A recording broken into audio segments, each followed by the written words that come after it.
Welcome back to Metals, Money, and Markets, February 22nd. For MiningClips, Rob Goodman. Mickey Fulp, the Mercenary Geologist, will run us through it.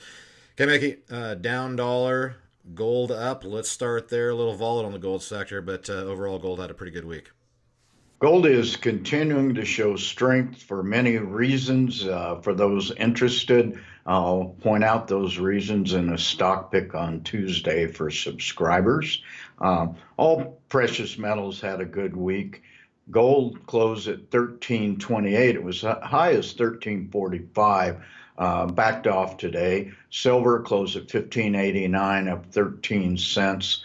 Platinum had a very good week, up 4.5% to 841. And in the bizarro world, we got palladium, closed at 1474, up 4%. It was volatile over the week.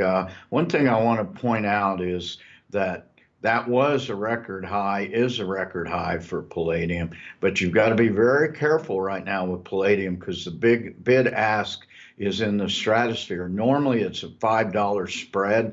This entire week it was at $25 spread. So right now we post the bid prices $14.74. The ask price right now would be $14.99. You'll see headlines from some of the promotional newsletters and media that will say palladium is above $1,500. Well, not really, because that's the ask price. So you need to take a middle ground if you're really looking at it. We tend to be more conservative with the lower end of it, which is the bid.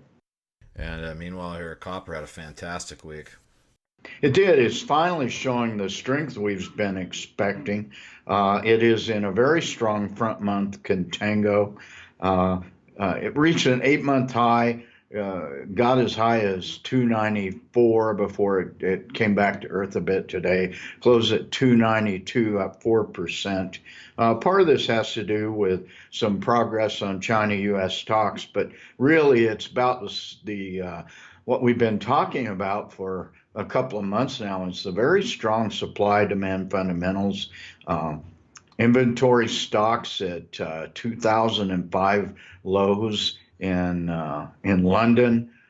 Cancel warrants, which means lots that are scheduled to be removed and go to market within 24 hours are at very high. There's lots of copper moving in and out of warehouse space right now. So that's all good for the copper market. And energy markets here, oil continues to surge. Nice week. Yeah, oil had a great week, although it fell back midday today. In fact, all the commodities came off their highs toward the last few hours. Oil closed at 57.19, up another 2.5% on the week. Rigs were down 4. Record U.S. production at 12 million barrels. Export record for the U.S. Stocks inventories were up 3.7 million barrels, but that didn't seem to affect the market. OPEC's behaving so far with their production cuts. A lot of this has been driven by progress on U.S.-China trade deal. Meanwhile, Libya is still in a civil war over its oil fields, no end in sight. And it seems to me we precipitated the civil war back when Obama bombed Libya. What was that, in about 2011, 2012? And uranium off and nickel here. Yep, dribbling down. Let's wait till mid-April for some movement. And head over to the currency side of things. Dollar off, loonie the biggest gainer. The dollar was really extremely range-bound over the week at 96.5, closed at 96.55. That's off, 33 points on the week.